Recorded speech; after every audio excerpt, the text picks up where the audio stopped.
mandatory to avail the certificates from the Atal Academy.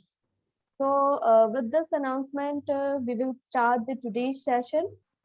So the today's session, we are going to start with the topic geotechniques of the challenging soils. This is presented by the Dr. Kannan Iyer. Dr. Iyer is presently working as an assistant professor at Department of Civil Engineering, IIT RAN, Ahmedabad. Sir has received his PhD from IIT Bombay and has the specialization in geotechnical engineering and geoenvironmental engineering.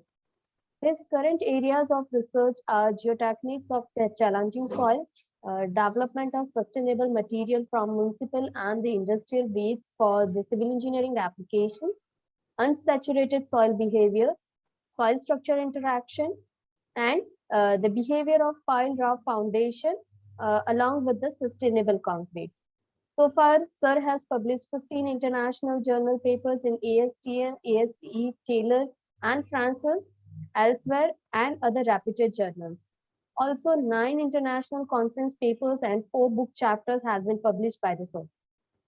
Sir has about 8 years of design experience in civil and structural engineering with Linde Engineering India Private Limited and L&T Chiyoda Limited. He has also been awarded with 2 sponsored research projects from GSBTM as a principal investigator, also from the government of Gujarat and Guj Coast as a co-principal investigator for the developing of the sustainable construction material. So with this, we welcome you, sir, and we are looking forward to get some enlightening on this particular topic from your side. Okay, thank you, ma'am. Thanks for a nice introduction. So I hope my screen is visible. Yes, sir, it is clear. Oh, Yes, fine. So maybe can I switch off the video so that the transmission is better? Sure, sure, sir. Okay, so good morning to all. It's my pleasure to be sharing my experiences and understanding with you on this topic, geotechnics of challenging soils, for the faculty development program which Charusat University has organized under the ICT Training and Learning Atal Academy scheme. So it's a very nice initiative, I feel. So before we go into the details of how the challenging soils behave, and what are the mechanisms behind these different behaviors, and how we can deal with these kind of soils, how you can determine their properties, and then how you can mitigate them. I think we should spend a couple of minutes in understanding, soil as a material. Basically, I see a lot of coherence or a lot of similarity between soil and human beings. So as we all human beings are different because of various reasons. We have different parental heritage which we inherit from our parents, and we are spending our lives in different environmental conditions, different circumstances. So all this has influence on our properties or behavior, behavioral aspects. If I compare human beings with soil, so human beings are different, and soil is also different at every location. If you compare the spatial or temporal variation, you will see a lot of variation in soil, with respect to space as well as with respect to time. And the reasons are that soil also inherits its properties from the minerals, which are the minerals from which the soil is formed, that is the parent rock, and the disintegration process which it goes through. And at the same time, soil also has history. So if you talk about human beings, we also have memory. So whatever we learn, so we grow as a human being and we try to carry forward that understanding in taking decisions, and it also affects our behavior. In the same way, the prehistory of the soil also affects the way it is going to behave in future. So in a nutshell, if you try to summarize this behavior, which depends on the history and the soil mineralogy, you can say that soil behavior depends upon the pressure, time, and environment, So when you talk about environment, it is, the seasonal changes which happens, drying and wetting cycles, the fluctuation in the groundwater table, all this is going to affect the soil behavior. Now, when we are, dealing with soil, there are a few things which we have to keep in mind, that usually soil mass is underground and you cannot see it, So once the construction is over, the foundation is constructed, or, the underground structures are constructed, So mostly you cannot see unless you have an embankment or you have an elevated structure, you are not able to see what is there, So when you are dealing with this soil, during construction or during, mitigation of a certain problem, extreme care is required, Another aspect which we should keep in mind is that whenever we are dealing with soil, it's a very large area. For example, if I'm talking about construction of an expressway, which runs probably hundreds of kilometers, or a few kilometers, depending upon the stretch length. So usually you will take a few boreholes at some select locations, maybe a few hundred meters distance, and these are the representatives of the complete stretch, So probably you are relying on small size samples in order to understand the behavior of a very large area. So this is something, so extreme care is required to understand. Pardon, sir. Yes. Sorry for interruption, but sir, are we still on the title slide? Yes, we are still on the title slide. Okay. Thank you. I just want to spend a few minutes, to create a perspective, about soil before I go into it. Yeah. Okay, thank you, sir. Thank you. Fine. Okay, and another very important aspect is related to the sensitivity. So if you talk about human beings, we are very sensitive to the environment, surrounding environment, and soil is also very sensitive to disturbance. Especially if you talk about marine soils, they are very sensitive to disturbance, either because of boring or when you are installing a pile, the surrounding soil gets disturbed, and because of this, the properties get altered. So when we are dealing with soil, we cannot treat it as concrete or steel or timber or any other construction material. You have to be very sensitive with respect to the variation in its properties. So with this background, I would like to move forward. So just a nutshell of about what is the scope of geotechnical engineering before we move forward. So we deal with basement construction. Nowadays you have a lot of requirement of parking requirements, so you have to have multi-level basement. So you have to deal with the stability of soil as you are going down. You have to deal with the issues related to uplift pressure because of the groundwater table location. And then there are other applications like construction of tunnels, embankments. So when you construct an embankment, basically you are borrowing a material from somewhere, you are bringing it to the site, and then you are compacting it to the required density and moisture content, right? So you are trying to create a structure which will have a very good response over a long period of time, or the life cycle of the structure. At the same time, it should have good drainage, so that you can have minimum development of the pore water pressure during the I would say life cycle. Similarly, there are geo-environmental problems like landfills, environmental landfills, or you have the mine tailing dams where you dispose the waste which you generate from the mining activities in a safe manner.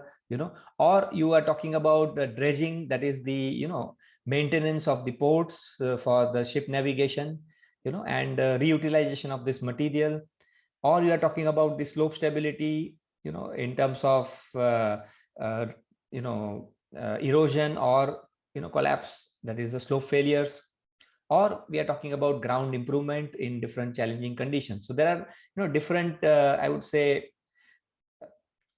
large array of geotechnical engineering problems where we have to deal with soil, and these are some examples where you deal with soil on slopes. So generally either you have the step cutting in order to stabilize the slope, or you use the soil nailing, or you construct retaining structures, so there are, I would say it's such a wide field, where you have to deal with a wide range of problems.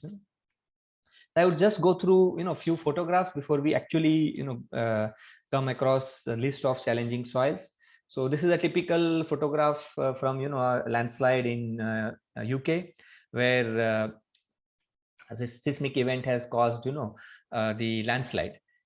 So what was it that caused the instability? Basically, when the slope was stable, in in normal condition. So these are questions which geotechnical engineer is being posed. Another example is the landslide. This can be rainfall induced landslide. So usually what happens, that after rainfall, you have the infiltration of water inside the soil mass, and this will result into reduction in this shear strength, and it will lead to increase in the shear stress because of the buildup of additional pressure. And post rainfall, you will see that there is not enough avenue available for quick drainage of this water, and because of this, the buildup of pore pressure also happens, and you will see slope failures after rainfall events. You can also see on the right side the mud flows. So large amount of soil has just flown and has inundated a large area, probably villages, or even in that case large agricultural land which can be covered. This is another example where a phenomena called liquefaction. So liquefaction is basically a phenomena which happens in soil like silt and fine sand, which has good permeability under static loading conditions, but under dynamic loading conditions, when there is a sudden dynamic load, there is a sudden buildup of pore water pressure, and the permeability is not good enough to release this water in that short duration. And what happens is, because of this buildup of pressure, the particles are moved away and they behave like water. So they lose their effective stress completely, or the ability to take load, and it behaves like water, and water cannot take shear stress. All of you know this. So anything you put in water will sink, and that is what happens during liquefaction. So after the liquefaction event, whatever volume of the structure has sunk, equivalent amount of water comes out and the soil densifies, but most of the damage is done by that time. So these are different types of failures which you see. On the left side, the picture 1 shows you the sinking or tilting of the structures, or you can see large damage to light structures like roads or manholes, oozing out of water. And these are all different types of failures which you see. And liquefactions are usually induced by seismic events or earthquake events, but they can also be induced by continuous vibration like blasting or heavy vehicular movement also. So these can cause local liquefaction events in certain regions. This is another typical photograph where you see a liquefaction induced settlement failure in one part of the bridge. So one part of the pier and the foundation has settled significantly as compared to the other part, because it has got liquefied, and the part of that bridge has sunk into the, so that part you are not able to see here, but it has caused failure of the bridge. Okay, this is another example where you see large cavities or depth, I would say deep erosions. You can also see on the right bottom the breaching of a dam or an embankment. So these are different types of failures which you can see in soil. So these kind of failures, when they are happening within the soil mass, they are called as internal erosion. When they are happening on the surface, as you see on the right top photograph, it's called external erosion. And when the internal erosion forms a channel, it's called a piping action. So mostly you will see these kind of failures in soils which are called as dispersive soils. I will discuss about this in detail in the coming slides. So these are some failures. So what has encouraged, or what has ignited our minds to understand the different challenging soil conditions is the failures or the damages which we have seen in the past. We have learned from our experiences, and then we have gone back like a forensic science, to trying to understand what is it with the material that certain type of soils only show this kind of behavior under certain conditions. So this is a typical failure which has happened in dam, that is Edenville Dam in Michigan, USA. And the type of failure is similar to what you saw in the previous photograph on the right bottom side, that is breaching of the dam. Okay, what you see on this slide is a person who is sinking inside the ground, and this is a typical phenomena which you see in extremely soft soil conditions. So these are soils which are in the waterlogged areas like your marine soil, when you are in the coastal region, or in creeks, where the sea is actually, intruding into the land, forming certain, zones which are known as creeks, or you have the marshy or swampy regions where you have a lot of plantation, along with waterlogging. So these are areas where you can find extremely soft soil. And sometimes, you have to construct roads, you have to construct various structures on this kind of soil. Probably if you do a SPT test on this soil, you will get a value of 0, 1, 2. It's like even a human being cannot stand on such soils. So, and if you want to develop, I would say, roads of which has to support, I would say, transportation of very heavy containers which are transporting goods, then you require a significant amount of ground improvement for such soils. So very challenging condition. So we have to understand, what are the challenges with respect to these soils, what are the properties it affects, and how you can mitigate them. What are the best ways to mitigate them. What you see on the present photograph is, significant level difference between the left side and right side of the soil strata, and this level differences can be sometimes in few meters, so you cannot call it a settlement. This is collapse. This is heavy subsidence. Subsidence is a significant level difference which is caused because of, depression of a certain area, right? So these are phenomena which are, seen in soils which we can classify as collapsible soils. So why certain soils collapse? So there is some phenomena, there is some mechanism behind that. There are some reasons behind that we'll try to understand today. Okay, so before we go ahead, with the details of the challenging soils, one important, I would say, aspect which I would like to cover. I discussed about the history of the soil, the mineralogy of the soil, but one important thing which also governs the behavior of the soil is its microstructure. So the microstructure is basically the arrangement of the soil particles. So that is called the soil fabric structure, and how the pores are arranged within the soil mass. So that is called the pore structure. So for a visualization, this is basically an image which is which shows that you have large sand particles, and then you have silt particles, which is seen by these dotted shaped particles, and then you have clay particles which never exist generally as individual particles, but they exist in aggregation. So basically they are in a cluster. So you have the basic unit structures of the clay particles. They form sheets which are known as platelets, and these platelets align with each other, which you can see these thin sheets, either in a dispersed structure or in a flocculated structure, to form these kind of aggregates. So if you have experience of dealing with soils, you will see that if you take a dry soil, it will be in lump form. So as you add water, you are able to break this lump finer and finer. So what is this? This is nothing but aggregations. So when you talk about aggregation, you will have pores within the aggregation. These are known as intra-aggregate pores. And then you will have pores between the aggregates, silt particles and sand particles. These are called inter-aggregate pores. So the water holding capacity or the change in properties of the soil when it is subjected to wetting and drying will depend upon the distribution of these pores and what is the fraction of the inter-aggregate and intra-aggregate pores. So this is just to give you an idea that how soil microstructure can vary significantly and how it can affect the soil behavior. Fine. So with this understanding, let us plunge into the today's theme, that is the geotechniques of challenging soils. So there is a long list of challenging soils which I have come across and which many other researchers or field engineers have come across.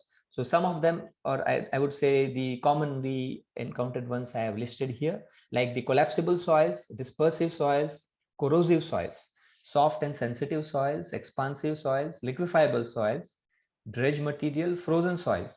You have then filled up soils or landfills and organic soils. So other than this, also you have volcanic ash, you have the residual soils and so on. But probably because of the time constraint, we won't be able to cover all the type of soils. So today I have decided that I will try to focus on these 4 soils which I have highlighted, that is the collapsible soils, dispersive soils, corrosive soils, and soft and sensitive soils. So there is a lot of I would say research which has been done on expansive soils, and a lot of literature is also available. And this is a problem which we have in few states like Gujarat, Maharashtra, Madhya Pradesh, where you have a lot of expansive soils. We also call this as black cotton soil. So I will try to cover these soils from expansive soil to organic soils in brief before I go into details of the other 4 soils. So when you talk about expansive soils, there can be different minerals from which they are formed. Like if you talk about the black cotton soil, which we find in the western part of India, so it is basically a soil which is formed from basalt, disintegration of basalt. Now what happens is, because of the inter unit structure bonding, which is created. So in this case, water bonding may be a governing type of bonding, which gives the soil very high potential to swell and shrink. So large amount of volume change will be shown by these kind of soils. And the major problems which you see with these soils are heaving, that is the swelling, which may lead to cracks and damages in lightly loaded structures. So your pavement structures, your low-rise buildings, all these are structures which will have experience, I would say, significant damage. At the same time, you will find differential settlement problems. So one area is saturated significantly, other area is not that much saturated. So because of the water content variation or the degree of saturation variation, you will see that one part of the soil swells, other part of the soil does not swell, or it settles more, as compared to. So you will see differential settlement issues with such soils, and there are different methods to mitigate them. Like you can have a cohesive non-swelling layer, or you can stabilize these soils, by using lime or other additives, or you can go for avoiding the active zone for expansive soils. You can go deeper, and you can put your foundations or structures below this active zone. Active zone is the portion where you will have fluctuation in the properties. Fine. Then you can have liquefiable soils. So liquefiable soils are soils which will undergo liquefaction, as I discussed earlier. And to mitigate this soil, you have to induce liquefaction prior to your construction. So you have to collapse the structure of the soil. So usually you will see this kind of behavior in loose soils which are saturated and which are subjected to dynamic loading. So you induce or you densify these soils. You improve the relative density of these soils before you complete your construction, so that the post-construction volume change are minimized. So that is how you can deal with this. So if you talk about sandy soil, you can do dynamic compaction, you can use a vibrofloat, and you can do vibro compaction, or you can do a vibro compaction, and you can also replace it with a stone column. So this is known as vibro replacement. So there are different methods which you can deal with. Another material which is very, I would say, highly researched these days, the dredge material, which comes out of from the dredging activities. That is the maintenance of the port areas. Because of the siltation, particles come and they get settle down with the flowing water, and this reduces the water depth which is available. And in order to maintain certain water depth for large ships to come near the ports, you have to remove this dredge material from the seabed. This activity is called dredging. And the material which you get, earlier days we used to dump it in sea, but it's a resource, so you can reutilize it for construction, you can use it for shore protection, you can for beach nourishment, and you can use it as a construction material for filling up of low-lying areas, or as a fill material, backfill material, and so on. So it has its own problems. Dredge material, I will discuss part of that when we are discussing the soft and sensitive soils. If we talk about frozen soils, frozen soils are soils which are found in areas which I would say in cold regions. So in such regions, you will see that in winter the soil is frozen, and again during the spring after the winter you have the melting of the ice. And because of this freezing and thawing, so this melting of water is called, or ice is called, thawing process. Because of this freezing and thawing, there is a expansion of ice when the freezing happens, and then there is a I would say softening of the soil strata when the melting happens, because of this you will see heaving or swelling, you will see differential settlement, you will see a lot of issues. Whatever you see with the expansive soil, similar problems you will see with frozen soils. There are some soils which are called as permafrost. So permafrost are soil, which are frozen for a very long duration, like 2 years, 3 years, 5 years. There is another. So there is a mechanics which is known as cold region geomechanics or cold region soil mechanics, which can be used to understand in detail the frozen soils. So when we talk about the organic soils, so there are two types of organic soils. One is natural, which we call as organic soils, and artificial organic soils, which are the landfills, or the soils which are caused out of the degradation of the solid waste which we dump. So there is a lot of soil-like fraction in this material. So after the landfills are closed, you will see that over a period of time the microbes will degrade the organic matter, and you will see cavities getting formed, and usually these landfills are not very well compacted. So you will see that there is a lot of ground improvement required before you can construct something on this. Organic soils have very high water retention, and the removal of water is not easy. So you will see secondary consolidation, that is the consolidation which happens after the primary consolidation, you will see in these kind of soils.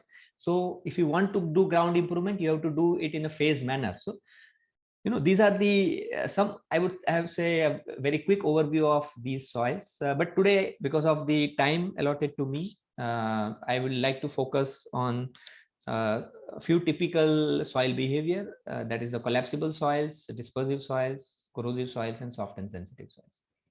Okay, but before we move ahead, just one more point I would like to make here, that water is a very important component which contributes to the variation in the soil properties. So if there was no water, probably there is a saying that there would not have been soil mechanics required, because water being bipolar, it can react with positive ions as well as negative ions, or you can say dipolarity of the water, and this causes the interaction between the soil particles and water. So what happens, if you want to visualize this, as the water is getting inside the soil mass, it is sharing energy with the ions, and it is weakening the bonds between the soil particles, the attraction bond between the soil particles. And when the water is getting removed, so it is bringing the soil particles closer, and there is an increase in the surface tension in water, which we call as suction, and this acts like holding the particles together. If you want to visualize this, I will take an example. Suppose I am holding 4 markers, and tie with a rubber band. So this rubber band is under tension, so it is similar to the water meniscus surface tension, and it is holding the particles or these markers together, right? Same way the water film, it is surrounding the soil particles, it is under tension, and it is applying compression force on these particles and holding them together. So this kind of behavior is seen because of interaction with water, and all the properties of soil, that is the strength related properties, the volume change related properties, so your settlement as well as shrinkage and swelling, and the flow related properties, they get affected because of interaction with water. So as your degree of saturation changes, all these property changes as a function of degree of saturation. This is what we have to remember. And also in some cases there may be degradation in the soil structure, either because of microbial activity or in absence of microbial activity. So in a nutshell, the soil properties and the external environment, along with water, will define how the soil is going to behave in a certain condition. Fine. So with this background and discussion, let us move ahead. So the first soil which I would like to discuss is the collapsible soils. So collapsible soils are typical soils where you will see large amount of subsidence, large amount of depression. In some cases you will see such collapses which you see on the right side, which are also known as sinkholes or crater formation. So why this happens, let us try to understand. So when you talk about collapsible soils, there is one peculiarity about these soils, that is metastable structure. So what is metastable structure? Metastable structure is a temporary structure of a soil. So it is stable under a certain condition, but as the condition changes, the stability gets affected. So what are the conditions under which this metastable structure is formed? I have shown below with some examples. This is taken from a US department report. So basically the phenomena or the different reasons by which the metastable structures are formed. Can be because of the capillary tension, which I was explaining just a few minutes back. The water, as the water content in the soil reduces, the pores, the soil shrinks, the pore size reduces. The pore size reduces, it causes the surface tension to increase, or the water's meniscus tension to increase, and this holds the particles together.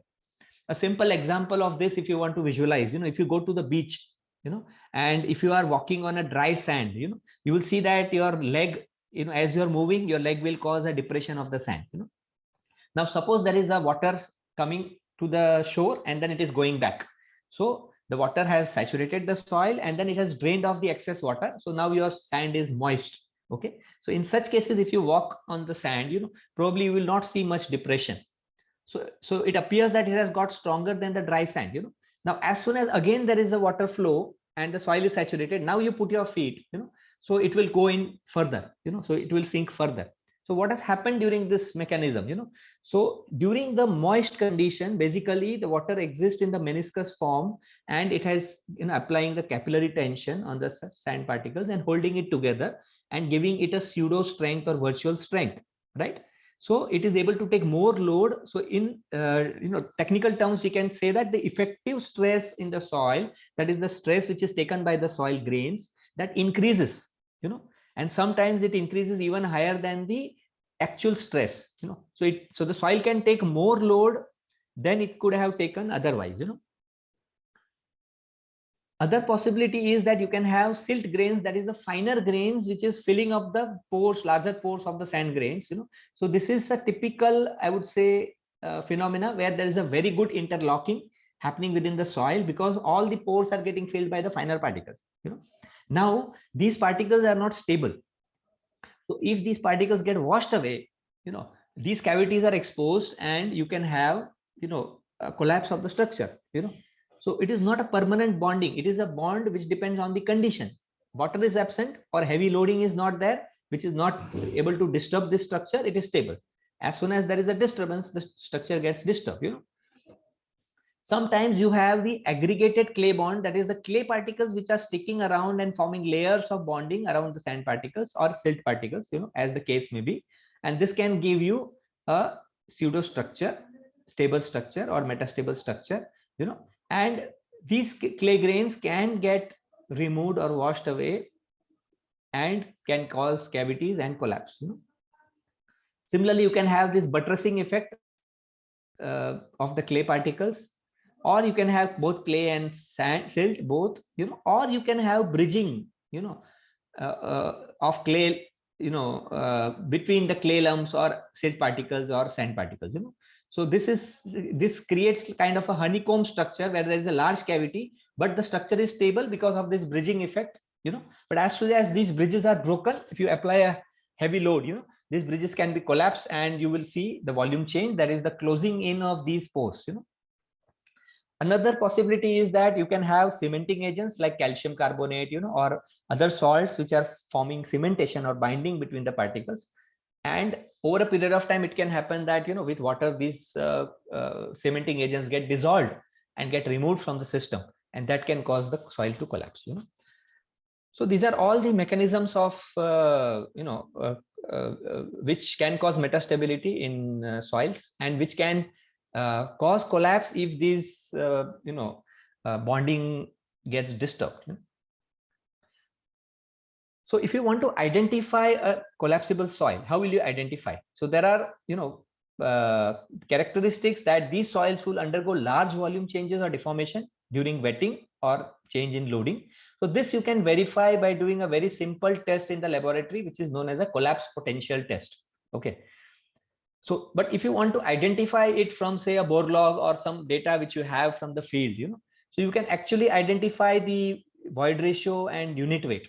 So if you have large void ratio and if you have relatively lower unit weight, then, probably you should get a hint that there is a possibility that my soil can be collapsible in nature.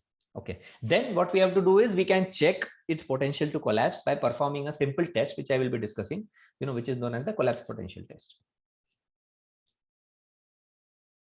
Okay, so what are the examples of collapsible soil? So you can have collapsible soil in wide range of particles sizes, like you can have collapsible soil in sandy soil, you can have in silty soil, you can have in lateritic soils, which are bonded with cementing agents, you can have in residual soils, which are actually, weathered from the parent rock, and they have loosely deposited at foothills, for few hundred meters. Okay. Now, aeolian sand is nothing but the sand which is wind borne, so it is basically blown by wind. So it is very loosely deposited. So if you go to Rajasthan, or if you go to, northern Gujarat, you will see this kind of sand. So if there is a rainfall, you will see that there is a depression in the certain region, because that part of the soil has collapsed, because of the saturation. So whatever, interlocking was there, it has got lost, because the water has basically reduced the friction between the particles, and the soil has, sliding to a more stable position. Similarly, you can have loose silt, which is also known as loess. Volcanic ash is basically the ash which is, deposited because of volcanic eruption, and these are also many a times loosely deposited. Lateritic soils are basically limestone or similar other soils which have calcium as a cementing agent. Okay. And sinkholes are typical types of collapsible soil, I would say, behavior shown by the lateritic soils. I will explain to you in the subsequent slide why this happens. Okay. So how do you quantify the collapse potential? So collapse potential can be quantified by, doing a very simple test, which is the collapse potential test in a simple oedometer or a consolidometer. So what is oedometer? It is a device which you use for performing the consolidation test, right? So what you do, you take out, if you have undisturbed sample, either collected by a core cutter or a undisturbed sampling tube. Okay, you bring it to the lab, you extract or remove the soil, you collect it in your consolidation ring. So as per the Indian standard, you have 6 centimeter dia and 2 centimeter height rings, okay, with a cutting edge. So you collect the undisturbed sample in this ring, and then you put the filter paper, put the porous stones for simulating the drainage path, and you put it in the oedometer as you do for a consolidation test. You saturate it, right? So after saturation, if you see the sudden reduction in the height of the specimen, or very high settlement, which we can call as subsidence, then you can say that the soil has collapsed. So you can quantify the collapse potential by defining the change in void ratio, that is delta E, upon initial void ratio, that is 1 plus E0. So this is nothing but this is similar to the equation, that is delta H by H0, that is the change in height upon initial height. So delta E upon 1 plus E0 is equal to delta H upon H0. So what is the change in height with respect to the original height? So suppose my collapse is 5 mm, initial height is 20 mm. So 5 by 20 into 100, so that becomes how much? 25%, right? So 25% is my collapse potential. That's how you calculate. It's a very simple test and perform in a laboratory. So when you are plotting the pressure versus void ratio graph from a consolidation test, the red line which you see here on the graph is a typical curve which you get from a consolidation test.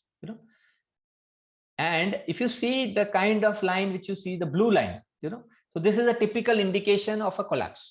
So under certain pressure, what has happened is it has suddenly collapsed, the structure has collapsed, and you see a very large change in void ratio from E1 to E2. So E2 is a void ratio lower than E1, basically, but the collapse is so at E2 you have lower void ratio, but from E1 to E2 you have seen very large collapse or reduction in the voids. And after this collapse, probably if you increase the load, probably you will see a behavior similar to a consolidation behavior in such soils. So you can easily identify a collapse potential by observing the pressure versus void ratio graph by performing this test. Okay. Now what happens is that suppose I take a soil from 5 meter depth or 10 meter depth or 15 meter depth. The actual overburden, effective overburden pressure, effective when I say, it is after taking into account the position of the groundwater table. So what is the actual stress which is acting on the soil grains? That is the effective stress. So the actual effective stress will be different at different depths. So if I say collapse potential of a soil at 5 meter depth is say 15%, if I say at 10 meter depth is 12%, how do I compare it? Because the actual overburden pressure or the effective overburden pressure is different. So in order to have, you know, a universal, I would say, comparison, what ASTM code says is that the American standard says is that you can do the collapse potential test at a defined stress of say 200 kPa, okay, and you can define this as collapse index, you know, and this index will tell you about the collapse potential of the soil.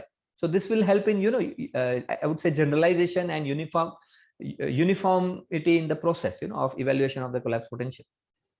So as per this criteria, basically, you know, you can see that if the collapse index is 0, definitely you don't have any collapse, okay, and if it is more than 10, then it is a case of severe collapse, okay. So you have to definitely do something, but even if you have moderate or moderately severe collapse potential, then still you have to do some mitigation measures, right? Okay, there are some interesting studies which researchers have done, which I would like to bring to your notice. You know, one is, you know, a study which is done, which you see on the left side, where the collapse potential was evaluated with respect to the relative compaction, that is the actual. Suppose I am, you know, deciding that I need to compact. Suppose you have a express highway or an airfield, you know, where you decide that you want to compact in field at say 95% or 98% of the lap density, you know. Or either it is a standard Proctor or modified Proctor, depending upon what compaction degree you want to achieve.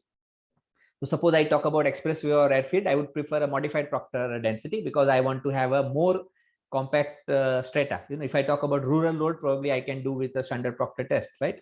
So how much compaction I am able to achieve with respect to the lap density in the field, you know, this is for the cohesive soil. If you talk about cohesionless soil, you know, we talk in terms of relative density. So you find the maximum density, you find the minimum loose density, and what is the actual density which you can achieve, you know, that is that can be called as your relative density with respect to your maximum and minimum densities. So the relative compaction which you are able to achieve, you know, with respect to your desired values, if it is low, you will see that the collapse potential is high.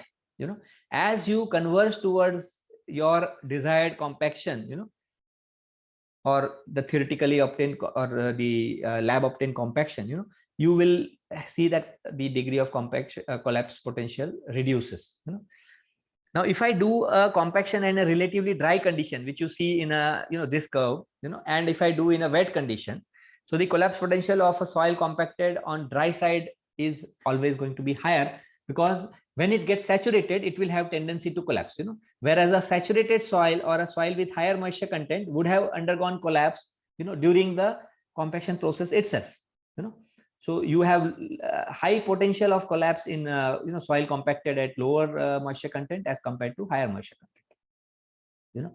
So this is a very good finding. So where it is useful, whenever you are borrowing some soil, you know, we don't know what kind of you know, material it is, you know. Basically sometimes you have to use the locally available material, and it may not be the ideal material for your backfilling, but probably you don't have choice, so you will have to utilize it by doing some modification. So what we will try to do is we will try to achieve best possible compaction with that soil, you know. So if you are able to achieve that best possible compaction, you can minimize the collapse potential of that soil in future. So this can be used for construction of, you know, embankments or construction of RE walls and so on, you know. Another, you know, I would say inference which has been obtained from research is that when mostly it is seen that, you know, when the soil, collapsible soil undergoes first cycle of saturation, you will see a very large collapse. So you will see the collapse potential is very high, you know, and in the subsequent cycles, you will see that the collapse is very nominal, you know. So this is a very important, I would say, observation, right? So that the initial cycles of, you know, so what we can do is we can utilize it to our advantage, that we can try to induce this collapse prior to construction, you know. This is what we can try to do, right? Okay, so sinkholes are, you know, a common phenomena which we see in limestone deposits or lateritic deposits. So what happens is, you know, in these deposits you have very high amount of calcium, sometimes even as high as 30 to 40% of the soil, you know. And over a period of time, you know, when it comes in contact with water, the calcium gets dissolved in water and it, you know, gets removed. and you will see, soil particles also getting removed because of the loosening or the breaking of the bonds. And you will see these kind of, what you see in blue color, these kind of cavities getting formed, and slowly these cavities will merge to form a large cavity. And whenever these upper strata support is lost, because of some construction activity or because of softening because of water or any other reason, you will see such craters getting formed or sinkholes getting formed. If you talk about the city, Alaska in US, it is a very common problem, and the local corporation has prepared guidelines. If you want to do any construction, depending on the area, you have to follow the guidelines, you have to do the mitigation measures before you can do some construction. Okay, so what can be the methods by which you can deal with these kind of soils? So one of the common method which is employed is called as hydrocompaction. So hydrocompaction is basically pre-wetting of the soil prior to construction or prior to applying of the foundation loading. So hydrocompaction is very effective in granular soils. If you talk about silty soil or sandy soil which has good drainage, relatively good drainage under static condition, you can pre-wet the soil, and this water can be removed easily also. If you do it in soils which have poor drainage, then what will happen is definitely you will induce collapse, but you may actually reduce the bearing capacity, or it will have more susceptibility to higher settlement. So you have to be really careful when you are employing the hydrocompaction. So there are some measures which are being integrated with the hydrocompaction. So one of the method is you can actually do the pre-wetting with a salt solution. So when you add salt solution, these salts will actually give cementation to the particles. So pre-wetting will induce the collapse, and post collapse, the salt will induce cementation, which will improve the strength of the soil. Or you can do something is injecting of carbon dioxide for water removal. So basically carbon dioxide flushing can be done, by which water can be removed after the pre-wetting. So pre-wetting will induce the collapse, and after that, if you want to dry the soil, so you can inject the carbon dioxide and it will remove the water. Or you can use grouting for stabilization. So these are methods which can be used in conjunction with the hydrocompaction in order to improve the properties of the soil post collapse. Another measure which can be used is reducing the foundation design pressure. So suppose you have done a collapse potential test and you have seen that the collapse happens at say 250 kPa pressure, that is 250 kilonewton per meter square pressure, right? So if there is an avenue that you have a project going on and you have some light loaded structures, and if certain zone is collapsible, then you can actually place these structures in this zone. So you can keep the pressure significantly lower than the collapse pressure. So if I say as an example 250 kPa, so you can limit the pressure to say 150 kPa in that region, so that the pressure never reaches the collapsing pressure.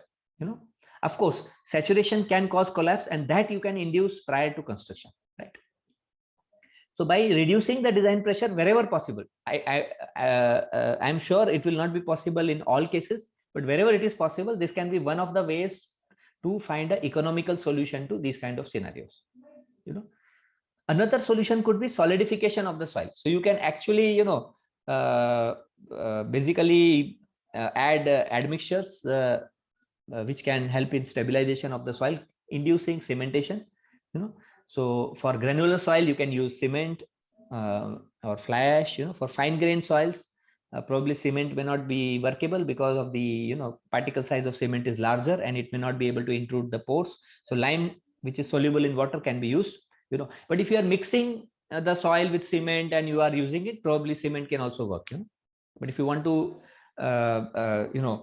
do it more effectively, probably lime is more effective for fine grain soils. But nowadays there are other materials like GGBFS, that is the ground granulated blast furnace slag, microsilica and other materials which are being used or explored for stabilization of soil, and different types of waste as well. Okay, one solution is remove and replace the collapsible soils, but this is effective probably for a shallow depth. So maybe it is economical up to 1.5 meter depth, but beyond that it may not be economical, because you have to remove the soil, you have to mix it, you have to borrow another soil from other location.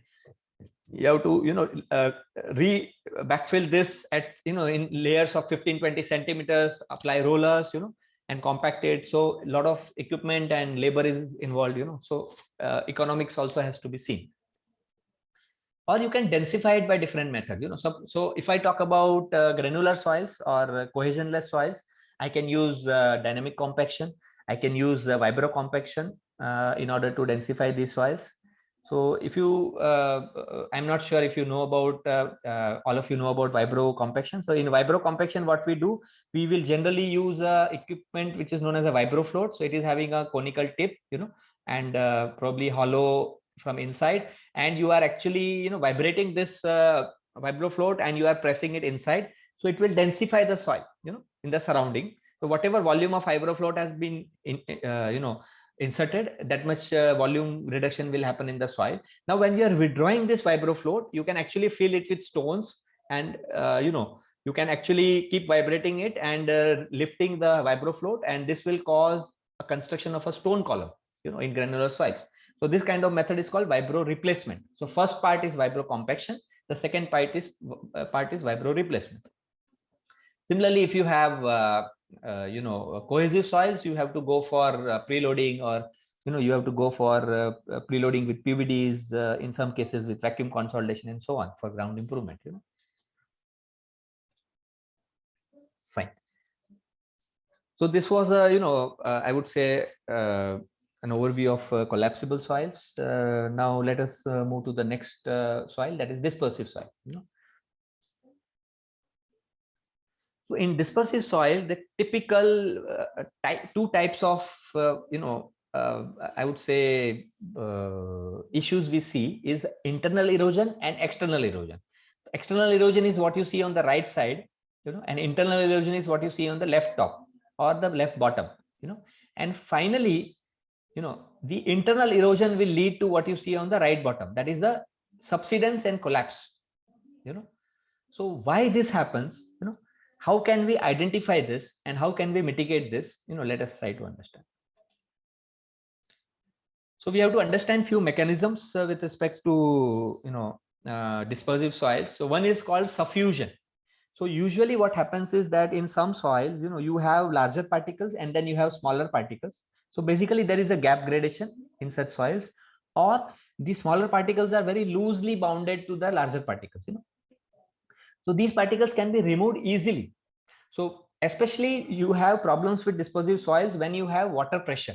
So wherever you have water storage, so you can have it, either it can be canal or it can be dam, or it can be any other reservoir where you are storing water and you have constructed an embankment in the periphery, for storing this water or liquid,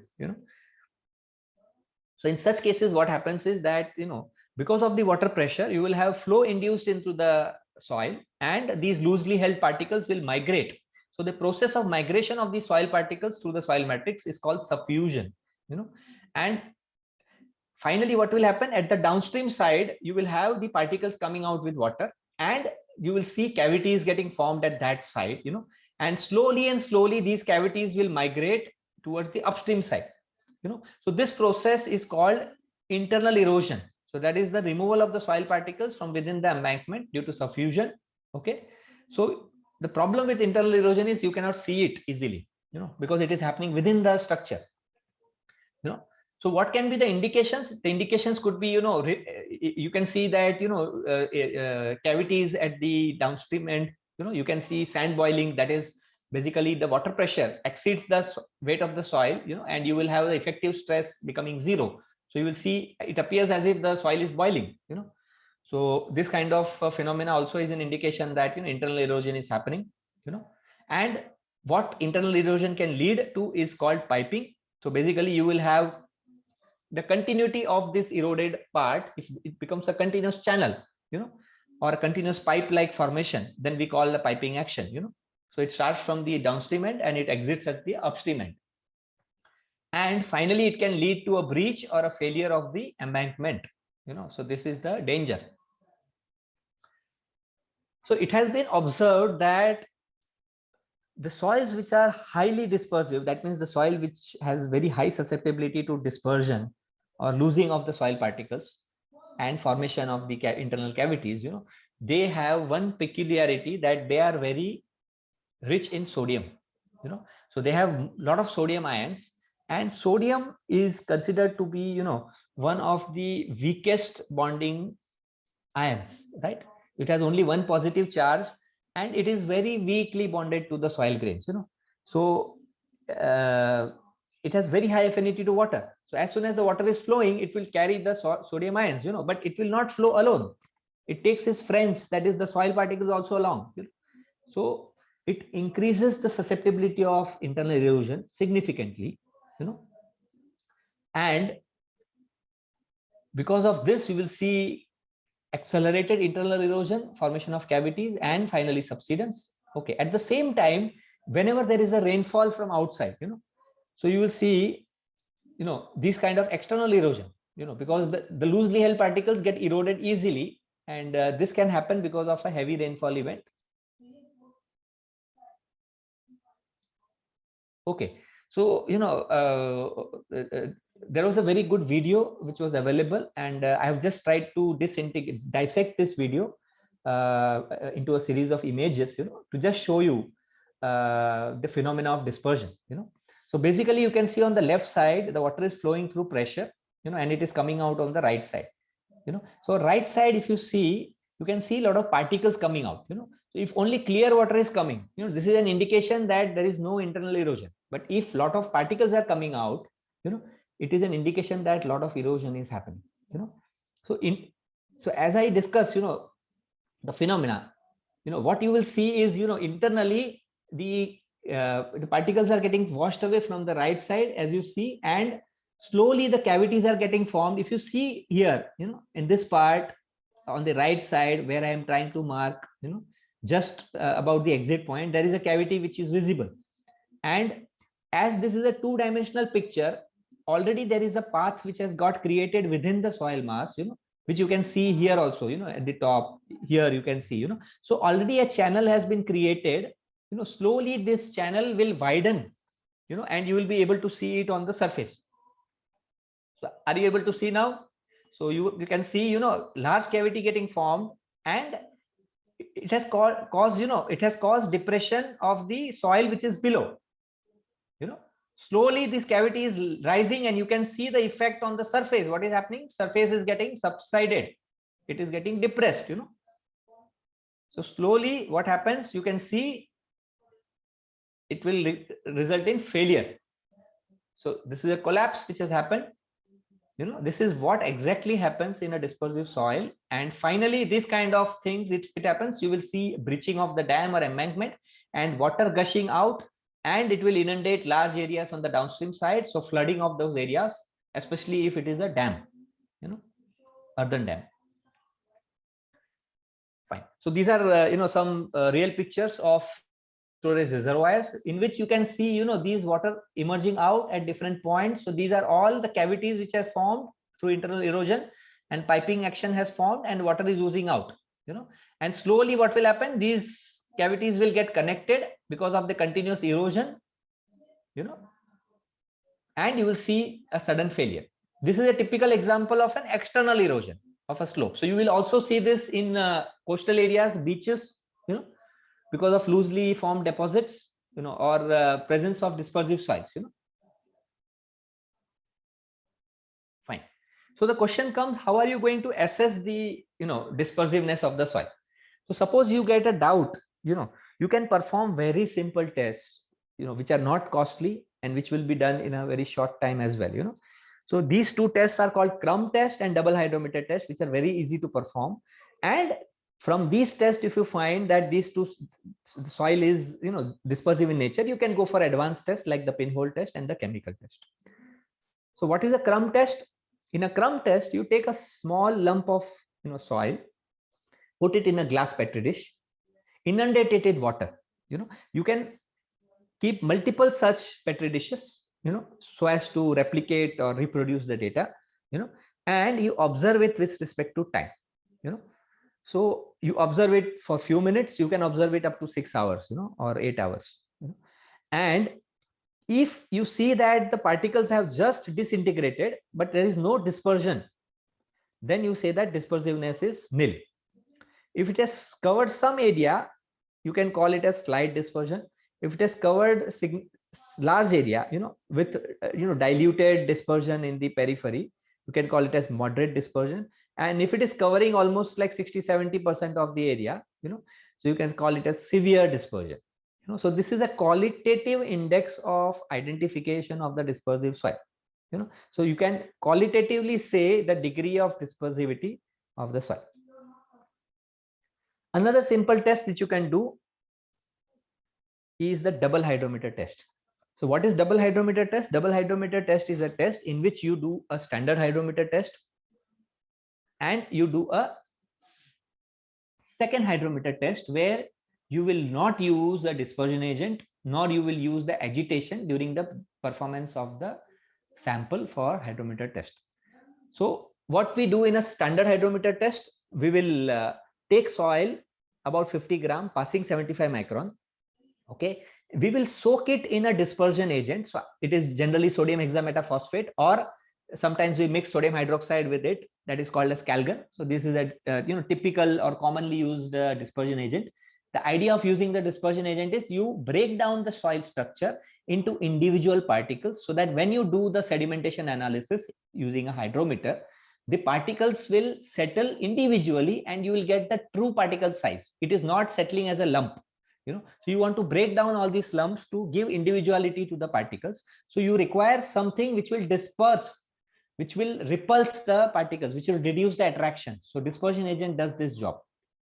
So after soaking in dispersion agent for say 12 to 16 hours, we will generally stir it using an agitator, and then finally we will pour it into the cylinder, and we will start the hydrometer test. So the density of water as the particles are settling, the density of the suspension changes, which is measured by the hydrometer, and through the equations which we have based on the Stokes law, we will get the particle size at different time intervals and also the percentage finer than that particle size. This is about the standard hydrometer test. In a second hydrometer test, what we do is we don't use the dispersion agent, nor we do the agitation. So if the soil is naturally dispersive, then these bonds will automatically be broken and you will still get a clay size or finer fraction which you get from the standard hydrometer test.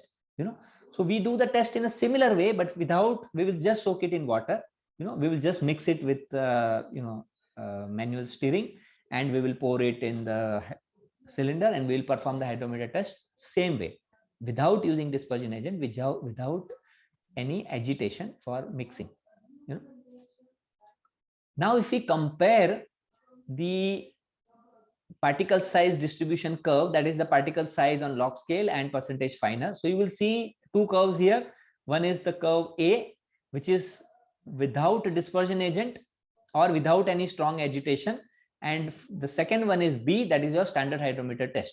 So if I take the ratio of percentage clay, from test A, that is your second hydrometer test, and test B, that is your standard hydrometer test, this tells me the percentage dispersion. So if my percentage dispersion is less than 30%, I can say my soil is relatively non-dispersive. If it is greater than 50%, it is highly dispersive. It's a very simple test which you can finish in 2 or 3 days time, 3 days time, and you can get the information whether the soil is dispersive or not. Okay, now if you want to quantify the dispersivity with respect to water head, and you want to quantify how much erosion is taking place, then you can do the test which is known as a pinhole test. This was actually reported by Sherrard, and now it is also part of ASTM code, right? So you have a small setup which you see here, where you have a standpipe which measures the head, and you have a supply of water. You provide a filter, you provide a screen to prevent the migration of particles, and you provide gravel which will allow the flow of water easily, and you take a soil sample and you prepare a hole of 1 mm through the soil sample, and followed by the drain again on the right side, and then you have a cylinder where you collect the water which is flowing. So you can actually perform this test at different heads, so I can start from 1 inch, 2 inch, or 25 mm up to 1 meter. Right? So here what we see is, we see amount of water coming in the measuring cylinder and what is the amount of soil particles which is coming. So you can actually measure the TDS, total dissolved solids, by using a electrical conductivity probe or TDS probe, and your higher the TDS, higher will be the electrical conductivity because more will be the number of ions. So by correlating the electrical conductivity, you can say how much particles are getting washed away from the specimen. At the same time, after the test, you see on the right side, you can actually measure the diameter of the hole. Initially it was say about 1 mm, and finally you can measure, how much it has increased. So this is an indication of the loss of particles because of suffusion and internal erosion in a dispersive soil. So you can actually quantify under certain head what is the amount of dispersion, and then you can extrapolate this to a field problem where you have a certain head of water. Okay. Another test which you can do in the to identify or quantify the dispersive soil is to identify the amount of sodium ions. So what we do, we have to leach out all the ions from the soil. So you can mix it, you can prepare the soil with a very high liquid to solid ratio, say 10 or 15, or 5, sometimes even 5 is okay. And you stir it, for a long time, and you dissolve or you remove all the ions from the soil particles into the water, and then you filter it, you remove the solid particles, only the liquid you take, and you do the analysis of this liquid for the presence of different salts. So you can use different methods like ion chromatography or inductively coupled plasma ICP analysis or atomic absorption spectroscopy, or different methods you can use, and you find out what is the amount of total dissolved solids and also what is the sodium percentage out of that. So you will have sodium, calcium, magnesium, potassium, and so on, many salts. So out of that, what is the fraction of the sodium ions? So if it is 60% or more, it is highly dispersive. If it is 40% or less, you can say it is relatively low dispersive or non-dispersive, right? So these are the tests by which you can identify the dispersivity of the soil. So what I would suggest is you can do the crumb test or double hydrometer test easily. And if required, you can do the pinhole test or the chemical analysis. So how do we deal with these kind of soils? So one of the method which is suggested is selective placement of the fill. So generally, you will see that this kind of problems occurs when you are constructing an embankment or a dam, related to dispersive soil where you have interaction with water, right? So when you are constructing the embankment, you can use the dispersive soil in the core and ensure that the water which is flowing, through the embankment, it does not come into contact with the core, so you can prevent the direct interaction of water with the dispersive soil. Other method could be you can actually stabilize it by using hydrated lime or alum or fly ash, gypsum, magnesium chloride, and so on.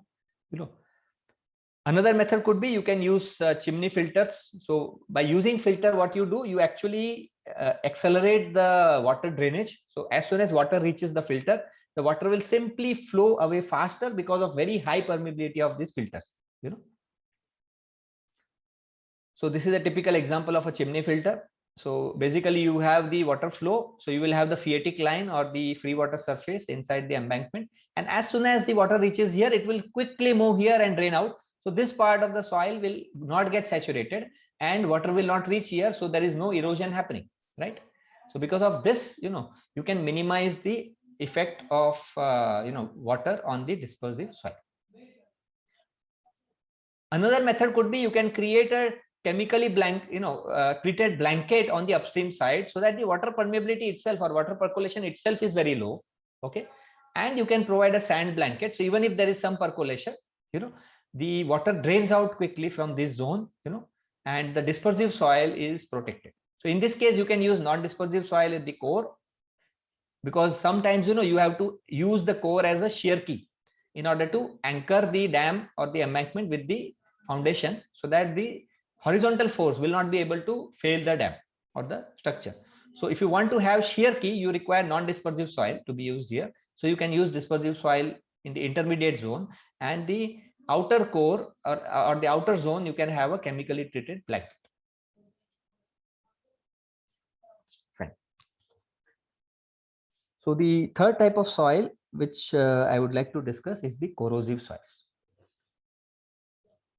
Now, soil by itself is not corrosive, but the presence of salts like calcium chloride or magnesium chloride, potassium chloride, or presence of chlorides and sulfates, this can cause either degradation of the concrete or it can cause corrosion of the steel.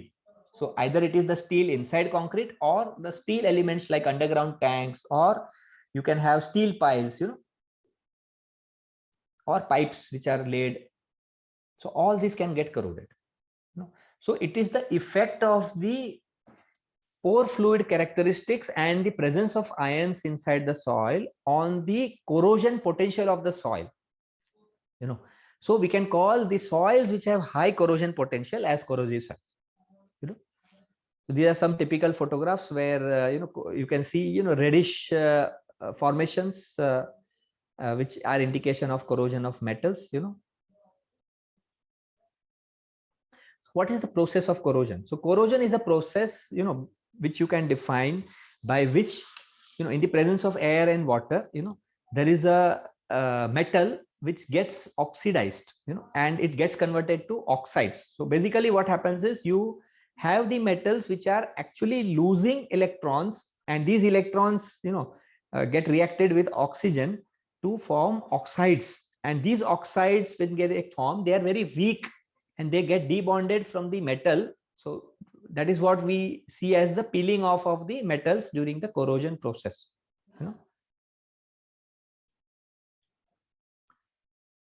So if I want to see the corrosion process, I can do a simple experiment. So if I put an anode and if I put a cathode, so the metal which is more corrosive or which is going to release the ions, electrons, will act as an anode, and the other metal will act as a cathode. So the ion migration will start from the anode to the cathode. Water flow will start in that direction, and you will see that over a period of time your anode gets corroded. So why I'm explaining you this or showing you this slide is that if we can ensure that our metals act as cathode, then they will not get corroded. So you can do this by introducing a sacrificial anode inside the system. So this anode will get corroded, and your metal which you want to protect, you can convert it to a cathode and you can protect it from corrosion. So what are the factors which affect the corrosion in soil? So one is the soil water content and water retention. So if the water does not get retained in the soil, the corrosion potential is very low, because in absence of water, corrosion cannot happen, right? Soil aeration. So if the soil is not getting air or oxygen, then also corrosion cannot happen. What is the pH level of the soil? So soil which are acidic, or soil which are very highly alkaline, they may have high corrosion potential. What is the electrical resistivity of the soil? Electrical resistivity of the soil indicates the resistance to electrical flow. So if you have ions, if you have more ions, more faster will be the electrical flow. So your electrical resistivity will be low. So a low electrical resistivity indicates high corrosion potential. A high electrical resistivity indicates low corrosion potential. Okay. Similarly, if you have dissolved salts, soluble salt, ions present, this will indirectly increase the conductivity of the ions and reduce the electrical resistivity. Okay. Sometimes you have certain bacteria which are known as sulfate reducing bacteria. So they can actually utilize sulfate during their microbial reproductive processes, and they would produce H2S gas and finally H2SO4. So it makes the soil medium acidic. So if you have sulfate present and if you have sulfate reducing bacteria also present, then they can cause weakening of the concrete, because the products which are formed because of these reactions have a tendency to increase the volume of concrete. So the concrete cracks, and once the concrete cracks, the water ingress into the concrete is faster. So the corrosion is faster and concrete becomes weaker. And there are other factors like the soil variability or soil topography. Suppose you have a sloping terrain, so water will not get retained, in such terrain. So the possibility of corrosion becomes minimum. Fine. So in a nutshell, these three set of parameters are considered to be useful for identification of the corrosion potential. So soil pH, soil resistivity, and amount of sulfates, chlorides, and organic matter. So in terms of soil pH, it is understood that, if you have a pH in the range of 8 to 10 or in the range of 0 to 4, highly acidic or basic, the corrosion potential is higher. Very alkaline condition may not induce corrosion, because the pH then becomes similar to your concrete pH, and possibly the ion migration is not that significant. In terms of soil resistivity, there are many classifications which are given based on the research which has been done. So for different types of soil, so it is estimated that for gravel soil, the resistivity, generally resistivity is measured in ohm centimeter. Okay, so the resistivity for gravel may vary from 40,000 to 2 lakh ohm centimeter, and for clay it can be as low as 500 to 2000 ohm centimeter. Okay, for peat it can be even lower than that. Okay, for marshy deposits it can be even lower. So lower the soil resistivity, higher is the corrosion potential. This is another classification where the severity of the corrosion is linked with the soil resistivity. So if the soil resistivity is less than 2000 ohm centimeter, you can say that the corrosion potential will be severe. If it is up to 10,000, you can say it is moderate. Above 30,000, it is not likely. Similarly, different classification systems are recommended, and there are some variation in the ranges. But what I would suggest is you can follow the classification which is given by ASTM, which I have presented in this slide, where up to 1000 ohm centimeter resistivity, you can say the soil is very corrosive or very severely corrosive, and greater than 10,000 ohm centimeter, you can say very low risk of corrosion, right? Okay, some studies have been done on understanding the effect of resistivity or temperature, moisture content or temperature on the resistivity. So it is not only the soil but also the condition of the soil. So if the soil is saturated, the moisture content is very high, so you can see that the resistivity becomes very high. So resistivity becomes constant beyond a certain moisture content, because once the soil is saturated, it does not affect the resistivity. So in saturated condition, your soil is expected to have maximum corrosion potential. As the soil is drying, the corrosion potential of the soil also reduces. So if you have high water table locations, then the corrosion potential will be high always, because the soil is going to be saturated for a longer duration. But if you have conditions where the groundwater table is very deep, and if you can prevent the ingress of surface moisture or water because of rainfall by construction of, say, light duty pavement, or giving a good drainage slopes, and you can prevent the ingress of water, then the corrosion potential can be minimized. Similarly, if you see the effect of temperature on the right side, so the effect of temperature is not significant on the positive side, but in the frozen condition, you can see that the resistivity of the soil increases significantly as the temperature goes down. So freezing actually increases the resistivity and reduces the corrosion potential. So in a frozen soil, you will see that under frozen condition, the corrosion potential is very low. But after the thawing has happened, that is the melting of the ice, you will see that the corrosion potential can be high. Now, for corrosion to happen, there are few things required. So first thing is, the soil permeability. So if the permeability is very high, corrosion potential will be low. If the permeability is very low, then also, like over concentrated clays, then also corrosion potential will be low. But the soil which has relatively moderate permeability, you will see the corrosion potential. The soil which has water retention, good amount of water retention, will show you high corrosion potential. Okay, so water has to be present. Corrosion inducing ions have to be present, that is your salts or chloride or sulfate, and the permeability of the soil should be such that there is water retention. Okay, these are the conditions which are required for corrosion to happen. Why I am telling you this? If you want to design a layer for protecting your soil from corrosion, so you have to ensure that this soil or this layer has a low corrosion potential. Fine. So earlier I was discussing about, presence of the sulfate reducing bacteria. So when sulfate is present in the soil, so in such cases, the anaerobic reaction happens. The sulfate oxides, undergoes the anaerobic reaction and they convert into sulfate ions. And this reacts with the hydrogen which is available in water to form H2S gas. And this H2S again react with oxygen to form H2SO4, which is changes the pH, or it forms a kind of sulfuric acid inside the soil. So it changes the pH level of your pore water fluid or pore fluid, and that makes the soil more corrosive because your medium makes your soil more conductive, right? Okay, so if I want to summarize the different parameters by which I can classify the soil, so if I want to ensure that the soil is having very low potential or minimum corrosion potential, then you have to satisfy these criteria. That is, your resistivity should be higher than 3000 ohms. Okay, these are guidelines which are given by ASHTO code, which are the US guidelines which are used in highway and transportation. That the pH level should be either greater than 5 or less than 10. The sulfates should be limited to 200 ppm, that is 200 parts per million.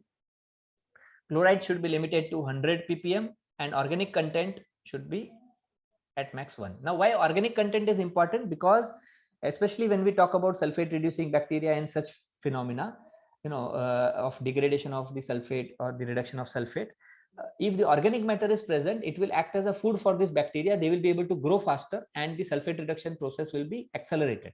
So organic matter presence can be detrimental to the in terms of high corrosion potential.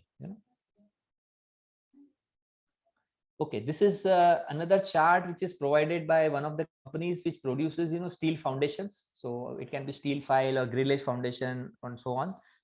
So what they've observed is the resistivity varies significantly with the pH values, and you can see that the weight loss in the metal per year, they have estimated in O's per square feet.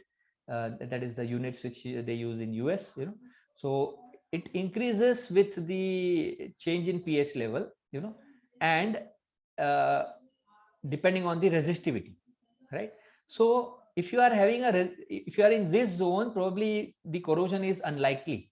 So why this is important? Because whenever you are designing a metals in corrosion prone zones, then you have to give additional thickness to the metals in order to absorb the corrosion, so that the design dimensions are achieved. So for example, if I require a thickness of member as 10 mm, and probably the corrosion is going estimated during the life cycle of 2 mm, then probably the thickness should be at least 12 mm, so that even after the corrosion I will have 10 mm of member thickness in order to transfer the forces, shear force, bending moment, and other forces, right? Or you have to coat that material by different methods by which you can minimize the corrosion. So let us see some techniques by which we can actually minimize the corrosion. Okay, so before that, let us summarize what are the structures which can be affected by corrosion. So they can be underground storage tanks, underground pipelines, foundations, anything which is in contact with underground soil, and especially marine soils which have high water table. So if you go to Gulf countries, most of the projects which I have done there, you require some kind of corrosion protection. So simplest form of corrosion protection could be a PE sheet or a polyethylene sheet which you use below the foundations to prevent the direct contact of water with your foundation. Or you can use a bituminous coating. And there are some advanced methods like cathodic protection. When we talk about corrosion protection, there can be active corrosion protection or passive corrosion protection, or there can be temporary or permanent corrosion protection. You can classify the types of corrosion protection into different methods. So active corrosion protection would be to prevent the corrosion potential by controlling the flow of ions, whereas passive corrosion protection could be providing a coating layer. So you are not altering the ion migration process, but you are actually providing a protection layer to prevent the water ingress into the soil. Temporary could be, say, if you are doing something during construction, or during a certain phase, that could be temporary, and permanent is like, you know, you are installing a cathodic protection system permanently, you know. So how you can do, you can actually provide coating to the concrete, or you can provide coating to the reinforcement, right? So you can provide a passive protection layer like PE sheet, or you can do coating around the concrete members. You can do cathodic protection. I will give you some examples of cathodic protection subsequently. You can use epoxy resins to the reinforcement, hot galvanization. You can use corrosion inhibitors in concrete, such as you know, benzotriazole or benzalkonium chloride. You know, these actually will reduce the flow of ions. You can increase the concrete cover, you know. Or there are some you know, types of anodes which are known as organic coating anodes, or conducting cementitious anodes, which you can connect with your reinforcement, so that your reinforcement as cathode, and you can actually sacrifice these anodes by allowing them to corrode. When you talk about coating, there can be, you know, different types of coating. You can have epoxy coating, you can have galvanized coating, nickel clad coating, copper, stainless steel, you know, and non-metallic bars are also nowadays, you know, non-metallic bars are also having strength much more than steel, or your you know, mild steel, or high strength steel, which you use as reinforcement, you know. They are being developed, you know. But of course, you have to evaluate this with respect to the cost and feasibility with respect to the project. Okay, some examples of how coating can be done on the, so here it's a typical example of, you know, zinc coating, which is provided around the reinforcement bar. So what happens is, you know, the zinc, insoluble zinc salts get deposited. So this will prevent the migration, you know, or interaction of the water with the reinforcement, you know. Let us talk about cathodic protection in brief. So what is cathodic protection is tried to be explained in this slide at the top. If you see, you know, a simple example, suppose you have a pavement structure, you know, you have a reinforcement, or you have a foundation, you have a reinforcement layer, you know. So what you have to do is, you have to ensure that these reinforcement layers are connected, interconnected, and you bring them out through metallic connection at the surface or at the top, you know. So generally what we do, we provided some embedded plate, or, you know, you provide some arrangement at the top, and you connect this plate with the reinforcement, you know. And this you can connect this plate or the exposed metal, you can connect with a DC supply, and you can place anodes at the top, you know. So this is how you can do it in a installed structure, that you can actually chip off some concrete and expose the reinforcement, and you can connect the cathodic protection system with this reinforcement. So our reinforcement will act as a cathode, and this metal which you use should have corrosion rate faster than your cathode. So as the electrons DC supply is there, all the stray currents which are present in the concrete, because of the presence of ions, will be, you know, lineated, or which will be directed through this current, and they will interact with the anode, and they will corrode the anode. These are different ways in which you can do the cathodic protection. So the anode can be placed like a plate, or you can drill a hole, which you see on the right side. You can put the metal, you can backfill it, and then you can connect it with the DC supply. Or you can have such multiple, small holes, you know. So there are different ways in which you can implement the cathodic protection. So this is only required where the corrosion potential is very high, you know. So these are examples where you can, use jacketing systems. So this is an example of activated titanium mesh installation with cover mortar for cathodic protection. So basically a mesh is connected with a mortar to bond to the existing concrete, and then you can create small holes and you can connect it with the reinforcement, and you can complete the circuit, and you can then pass a DC supply, and you can, this titanium mesh will act as a anode, right? This is another example of galvanic anode jacket system, which can be used for columns or, exposed surfaces, or especially when you are having, structures in sea where you have low tide and high tide. So there is a continuous fluctuation of the sea water level, and this zone, the part of structures which are completely permanently underwater will not undergo corrosion. The part which is completely dry will not undergo corrosion. The part which is subjected to cyclic wetting and drying, there you will have exposure to both oxygen as well as water, and then only the corrosion process will happen. Because for the reactions to happen, you require H+ ions, you require OH- ions, you require O2. So both are required. So in this zone where you have the fluctuation, you can actually provide this kind of jacketed systems, where you can have a sacrificial anode, and you can prevent the corrosion of the metal. That is our reinforcement. Similarly, for tank foundation, especially metal tanks, you can have anodes installed in the periphery, and you can then connect it with the tank. So the tank metal will act as a cathode, and these metals will act as an anode. This is an example of how this is implemented in field. Fine. So I think I have about 15-20 minutes. We should have at least 10 minutes, 15 minutes for discussion. So I will try to wind up in another 15 minutes time. So soft and sensitive soils, this is the final type of challenging soil which I will be covering today. So as you see, what conditions you can expect, very soft, very muddy, it can't take any load. If you take the shear strength of the soil, it will be 5 kPa, 7 kPa, 3 kPa, in that range. A normal human being who is weighing 70 kg, if you see the size of your foot, so it's about 5 centimeter wide and about 20 centimeter long. So each foot has a area of about 100 centimeter square, right? So 2 feet, if you are standing on 2 feet, it's 200 centimeters square. So you are applying a pressure of 0.35 kg per cm square. That's about 35 kPa. So you can imagine that, what is the strength expectation from the soil. So to take a human weight, the soil should have shear strength of more than 35 kPa.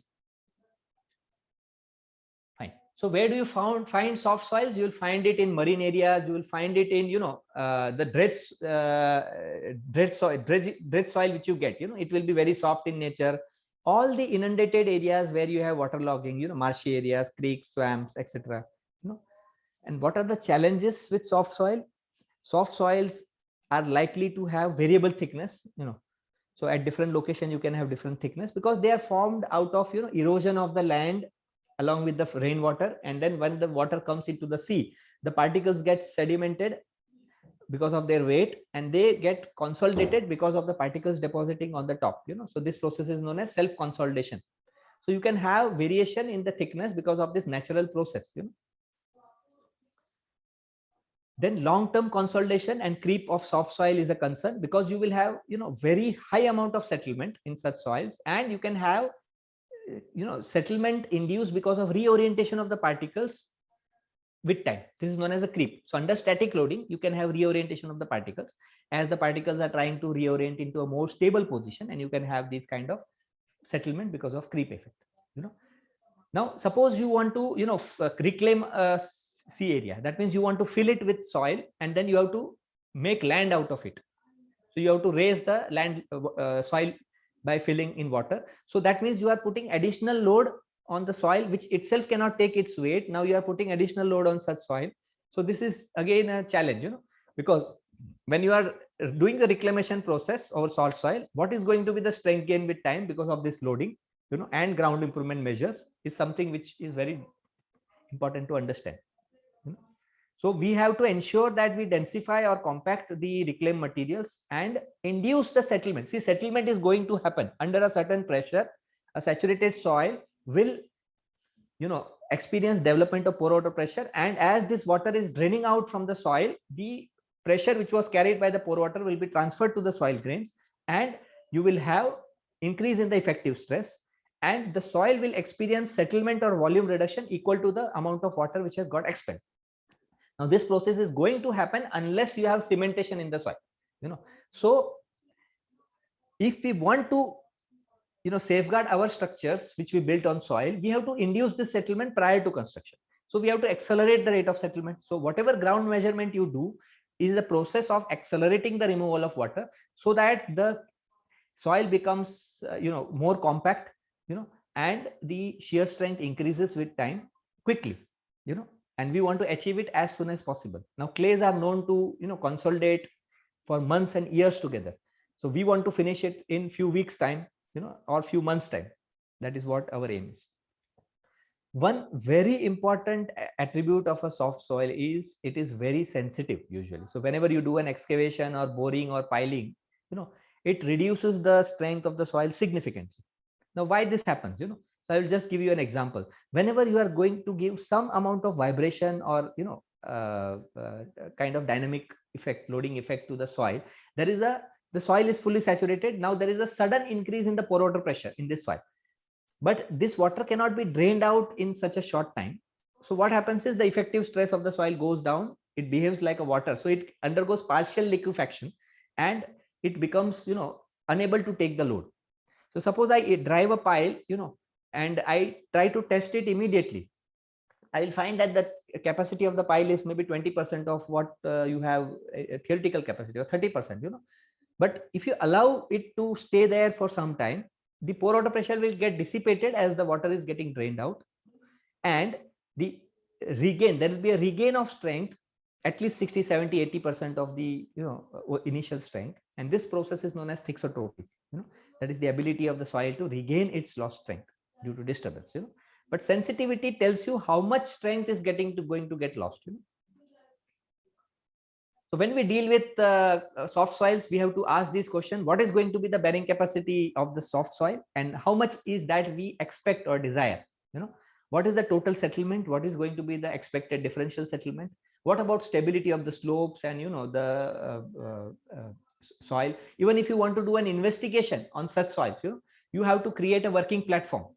So working platforms are basically filling up of soil, preloading of the soil, so that you densify the soil in certain zones so that it can take some load, and then you can move people and light loaded equipments on this platform in order to access the site, to do investigation or to do ground improvement.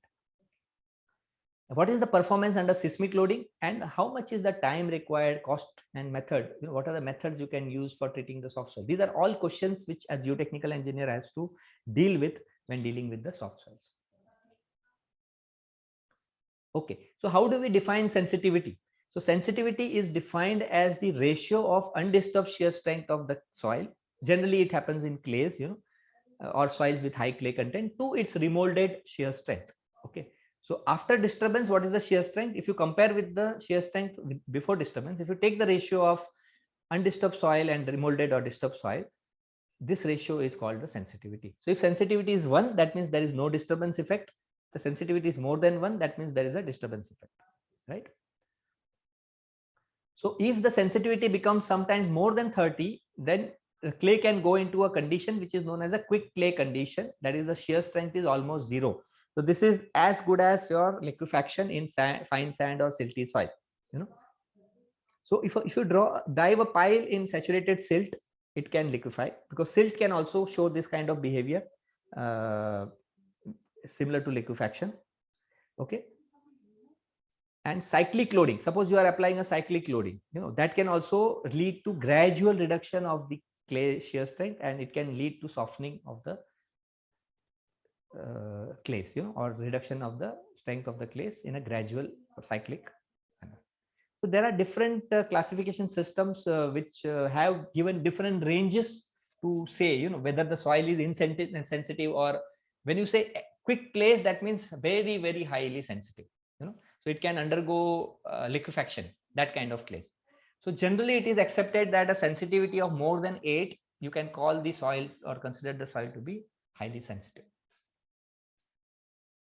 Now, how do you measure sensitivity? It's conceptually simple. You measure the strength of the soil in undisturbed condition and remolded condition. So there are different tests which you can do. So you can perform an unconfined compression strength test in a laboratory, on the undisturbed specimen and a disturbed specimen, and you can take the ratio. Or you can perform a field vein shear test on the undisturbed soil as well as the near the disturbed zone. Okay, and you can take the ratio of the shear strength. So in field vein shear test, basically we derive the shear strength based on the torque required to shear the soil, as you rotate the vein. You can also do a laboratory vein shear test, and you take the ratio of the undisturbed shear strength of the undisturbed specimen to the disturbed specimen or remolded specimen. Or you can do a fall cone test. So you can calibrate, you can use a penetration cone, and you can calibrate it with respect to the shear strength first. And once you have done this calibration, you can measure the penetration. So you measure the penetration in remolded specimen and the undisturbed specimen. Okay, and this can be defined as the sensitivity. Here you see the ratio is the penetration in remolded to undisturbed, not similar to shear strength, because penetration is inversely proportional to shear strength.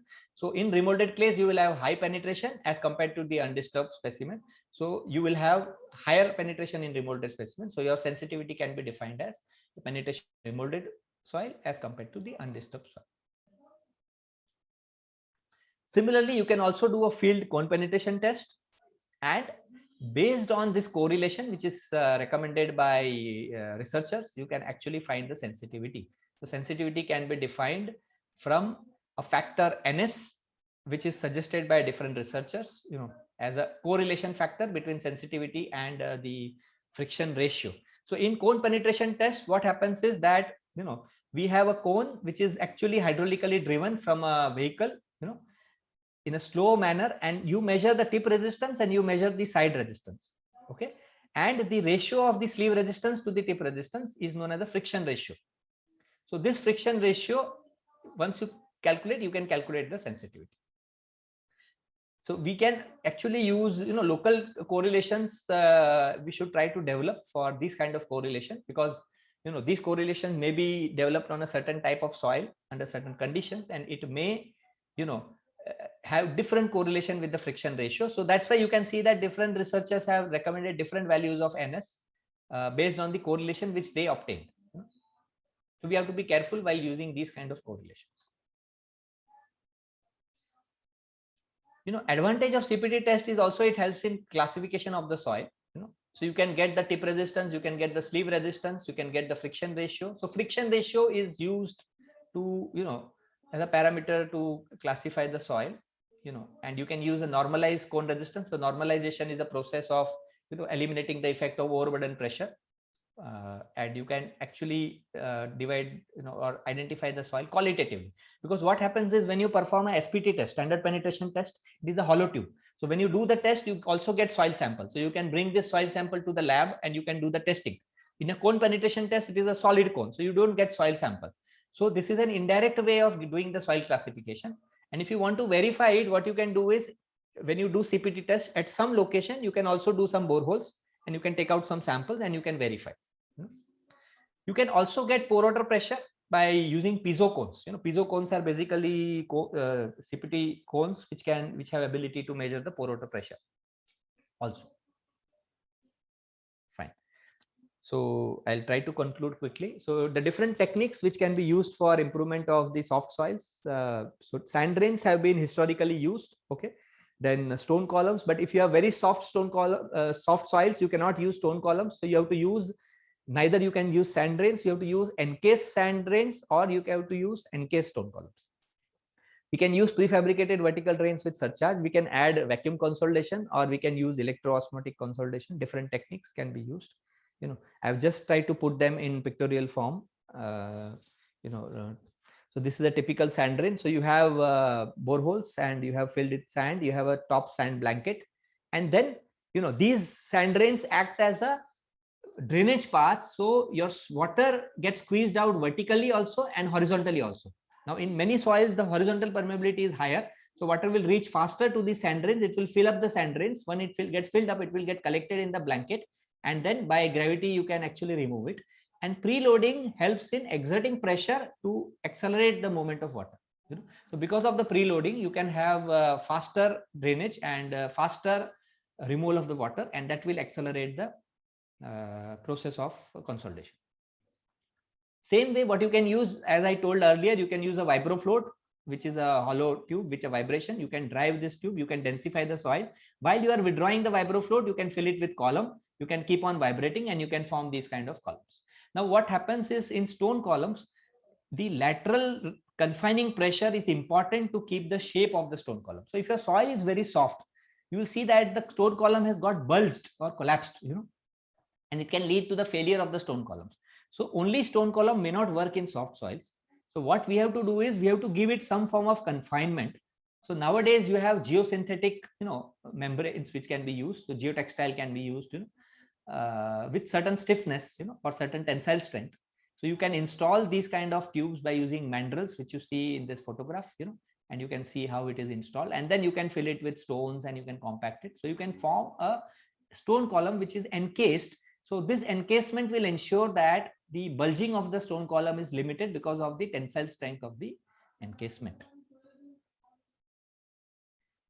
So this is how you can actually install the prefabricated drains if you want to use it for cohesive soils.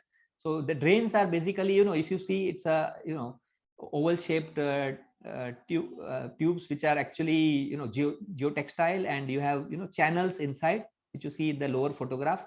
They are installed by these kind of guiding member, which is known as a mandrel, and finally you will have the tubes installed like this. You can do instrumentation as required in order to monitor the pore water pressure. So you can install piezometers, so that piezometer will tell you the water level at different locations. So as you are doing the ground improvement, you can see what is the change in pore water pressure. If you want to see the alignment, whether the slopes are stable, whether there is a tilt or lateral displacement, you can use inclinometers. You can use settlement plates where you can actually fix them at a permanent reference, with respect to a permanent reference, and you can actually see the movement of the soil or settlement of the soil. So you can use all these kind of instrumentation.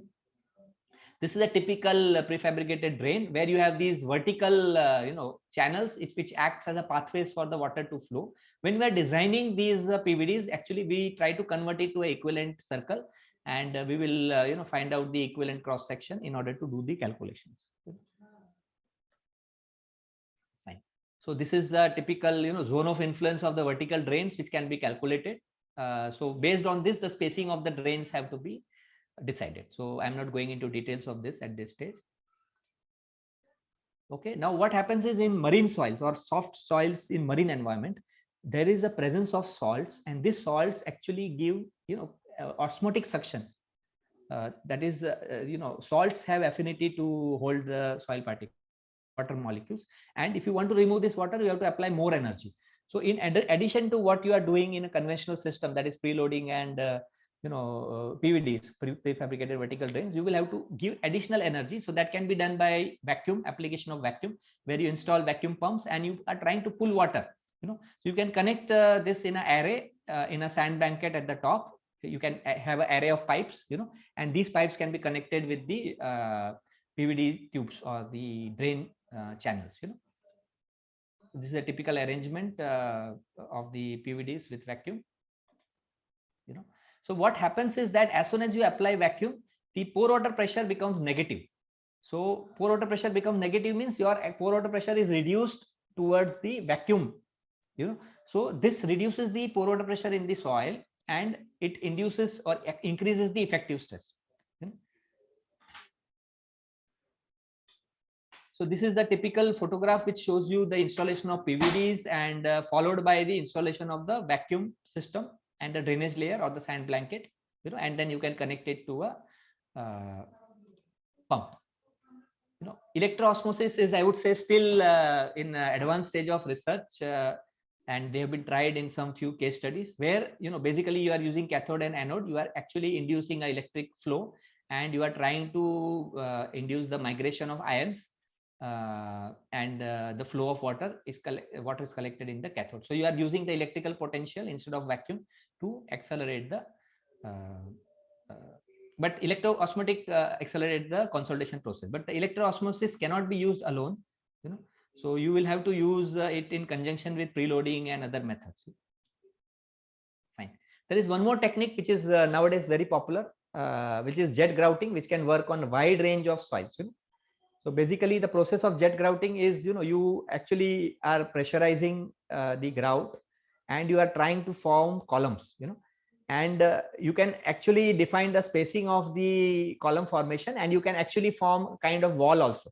So if you want to have rigid inclusions or rigid members included inside the soil, so that they share the load along with the soil, you can use jet grouting. So it is one of the techniques by which you can do deep ground improvement.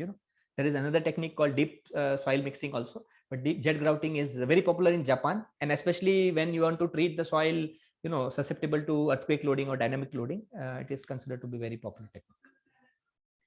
Okay, so with this, I would like to conclude my discussion given the time limit which was given to me. And I hope the session was delivered with the required clarity, and whatever the key aspects which I wanted to share was conveyed in a right way. The forum is open for discussion. Any questions from participant sides? The platform is open for Q&A session. If anyone wants to ask.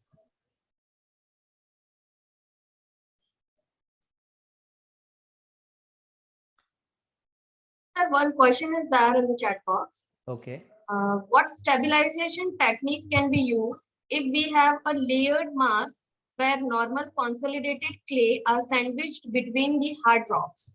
So taking the case of slope and underground excavations. So in such conditions, what we can do? So it is a case of normally consolidated rock sandwiched with hard rock. Yes. Okay, so in that case, probably the whenever we are going for ground improvement, the like if you want to install stone column, or you want to install PVDs, we have to ensure that these, either they are rigid inclusions or drainage layers are installed in the right layer. So then only you will be able to remove water from that particular layer, because the clay layer will undergo consolidation, and you want to ensure the settlement of this layer happens. So it has to be done. So best way is, you can actually take the bore log and identify the stratification, and create a profile so that you can identify the exact position of these layers, and then considering the variation at different location, you can actually decide the extent of the drainage layer which you want to provide in such layers. So of course you will require some engineering and observations in order to design it in an effective way. And then the field monitoring will be very important, because you have certain estimated values of settlement, and you can actually monitor it, how much percentage you are able to achieve because of the ground modification which you have implemented. Any more questions from participant sides? Hello, sir. Mehul here. Yes, Mr. Mehul. Thank you for a wonderful presentation. I have one question, sir. Yeah. Up to what depth we can improve the stone column method for the soft soil improvement? Okay, so to my experience, people have used to 20 meters also. Even if you want to go deeper, it is possible. But only thing is, you have to see the effect of slenderness. Because as you go deeper, if you have soft soil condition, then what lateral confinement you require, that is also important. So those considerations have to be kept into mind. But I think we can go with a higher depth if we increase the diameter of the stone. Yes, if you increase the diameter as well as the tensile strength of the encasement, that will also help. Because if you add confinement, it is going to reduce the buckling effect of the stone columns, and that will actually reduce the slenderness effect. So you can use these engineering concepts to improve the design, definitely. Okay. And sir, that electroosmosis process, what you are just talking about, is it just because I have seen that the behavior of the quick clays dramatically change it when it reacts with the salt.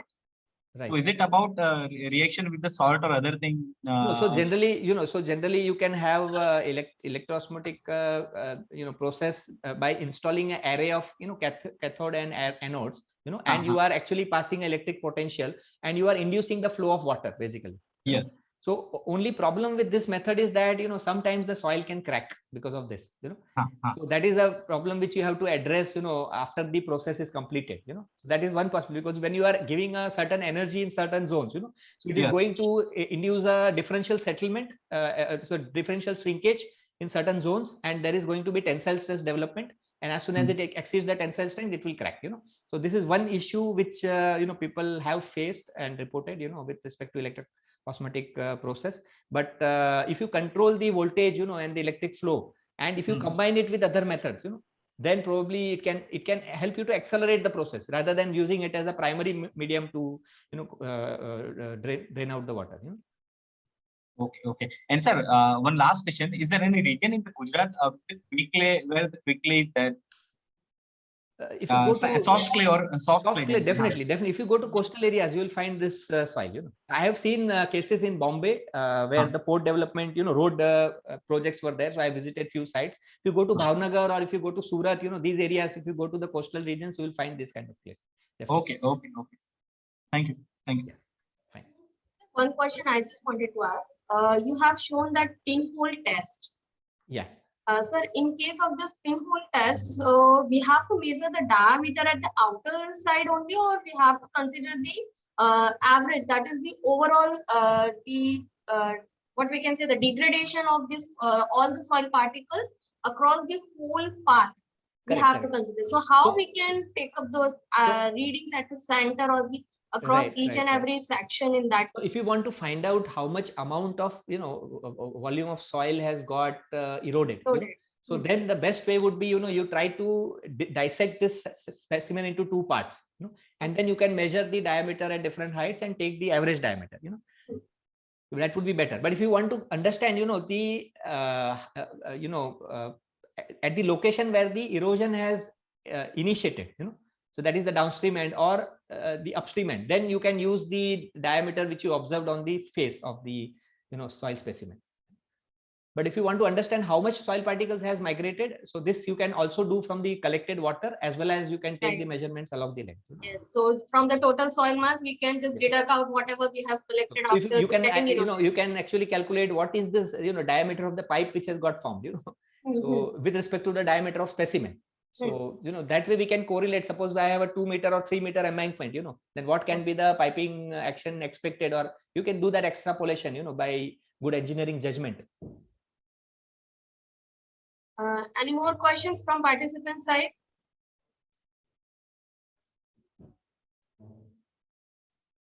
Okay, so thank you, Ayya sir. Thank you for answering those questions. It was a very great informative sessions for us. So sir has covered a very unique topic where he has given up the description about the challenging soils like the collapsible soil, corrosive soil, soft soil, along with the classification, how we can do the classification of such type of soils, then what are the challenges, and how we can identify those types of soils with the help of some codal provisions. So I hope these informations will be helpful for our participants in their studies and in their future work also. So with this, we thanks you, sir, for spending some of your quality time with us and sharing your experiencing with us. Thank you. It was my pleasure, and I wish you all the best for the remaining sessions for the FDP, and I hope the participants are going to learn a lot of things, and probably it is going to also improve the way they are using this knowledge in for the field problems or research, and it will definitely help in developing good geotechnical professions in future. Thank you, sir.